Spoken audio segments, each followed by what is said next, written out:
Okay, guys, now that we've talked about punctuating quotes and how to format them properly in a paper, I want to talk about quote selection. The title of this slide is Choosing Quotes in Research, but this is also applicable for choosing quotes for an analysis paper. So what you want to keep in mind when you're quoting is that you want to choose your quotes selectively, and you want to be intentional about the quotes that you're choosing. So not just grabbing a quote and throwing it in your paper because it's a requirement of the instructions, but really finding quotes that use powerful language and that can be used as evidence to back up what you're saying in your argument.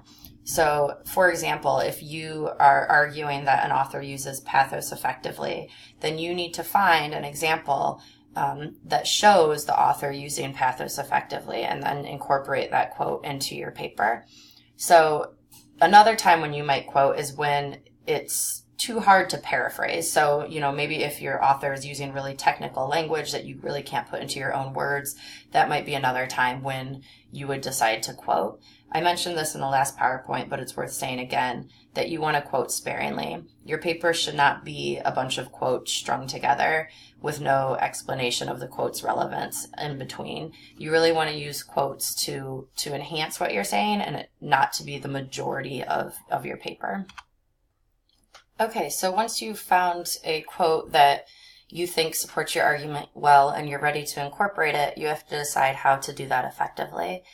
So when you're incorporating a quote, you want to make sure that the quote doesn't interrupt the flow of your paper. You want to incorporate it in a way that it's smooth to your reader. And most quotes can't stand alone. They need some sort of framework around them to put them in context. And your text refers to this as a quotation sandwich. So let's look at this slide and I'll break it down for you. So when you think of a sandwich, you have the top piece of bread, you have the meat, the turkey, the cheese, the peanut butter and jelly, whatever it is you're eating, and you have the bottom piece of bread. So you can think of a sandwich when you are formatting a quote when you're incorporating a quote. And you really should have three parts to a quote when you're incorporating it. So the top piece of bread is where you introduce the quote to your reader, where you kind of say, hey, reader, I'm about to give you a quote. Here it comes. And I refer to this as using a signal phrase. So your signal phrase is where you mention the author of the quote and give a little bit of background information about why that person is credible if it's the first time that you've mentioned that person in your writing. So for example, a signal phrase would be something like this. According to Bridget Bell, an English instructor at Durham Tech, and then you'd give your quote. So the signal phrase includes the person's name, Bridget Bell, and then a little bit about that person to set up why that person is credible. You would then have the quote itself, and that's where your quotation marks go, just around the quote itself. You don't include the signal phrase in the quotation marks. After the quote, you would have your parenthetical citation, and then the third part that you need is this bottom piece of bread, this sentence or two that connects the quote to your main point or your argument and explains the quote's relevance. So when I say explain what the quote means, I don't mean that you need to paraphrase the quote and restate the quote itself. You need to explain what the quote means in connection to your argument. And They Say, I Say in Chapter 3, the chapter on quoting, has a lot of templates that should show you how to do that.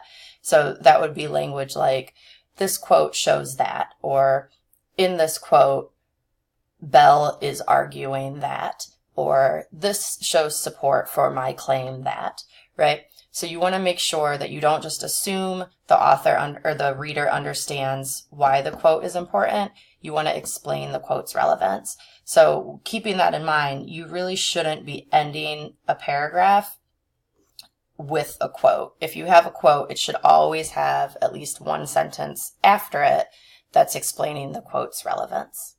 All right, so if you guys have any questions on quotations, please shoot me an email and I will get back to you. All right, have a good weekend. Take care.